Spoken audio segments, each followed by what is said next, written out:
সকলকে রাধে রাধে। আজ আপনাদের আমি খুবই সুন্দর একটি রাধা গোবিন্দ মন্দির দেখাচ্ছি এবং রাধা গোবিন্দেরও আপনাদের আমি দর্শন করাবো।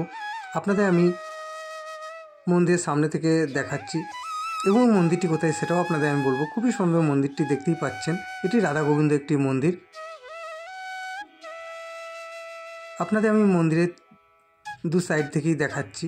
ফার্স্টে দেখিয়েছি সামনে থেকে এবং সাইড থেকে দেখাচ্ছি। এখন মন্দিরটি খুবই সুন্দর।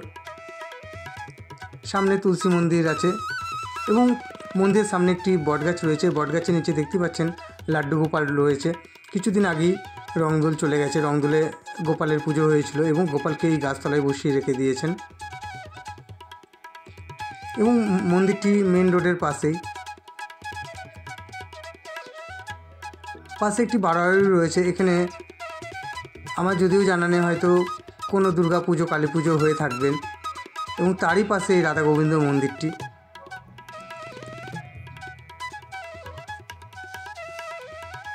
ভিডিওর সঙ্গে থাকবেন, আপনাদের আমি রাধা গোবিন্দ দর্শন করাবো। খুবই সুন্দর রাধা গোবিন্দ ভিডিওটি আপনারা দর্শন করবেন।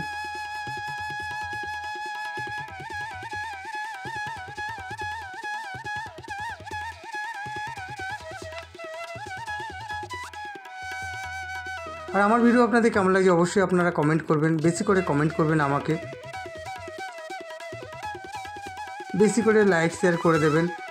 আর নতুন হয়ে থাকলে সাবস্ক্রাইব করতে ভুলবেন না।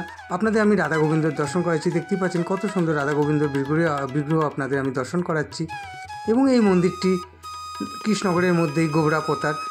কদিন আপনাদের আমি গোবরাপোতারই কিছু মন্দির দেখাচ্ছি এবং ঠাকুরেরও দর্শন করিয়েছি আপনাদের।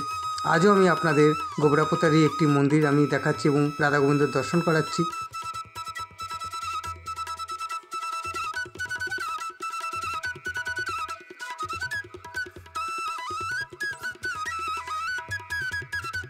বেশি করে লাইক শেয়ার করবেন, সাবস্ক্রাইব করতে ভুলবেন না নতুন হয়ে থাকলে।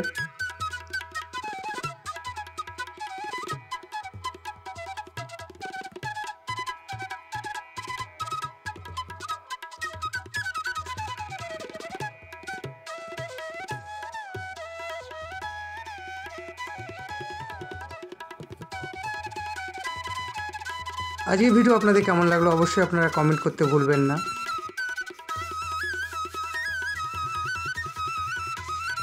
এই মন্দিরটি গোবরাপোতা বাজার থেকে একটু এগিয়ে গিয়ে রাস্তার বাঁ হাতে পড়বে। আপনারা ভীমপুর আস্থানগরে বাসে উঠবেন, বাস থেকেও দেখা যাবে মেন রোডের পাশেই এই মন্দিরটি। আপনাদের আমি সামনে থেকে দেখাচ্ছি।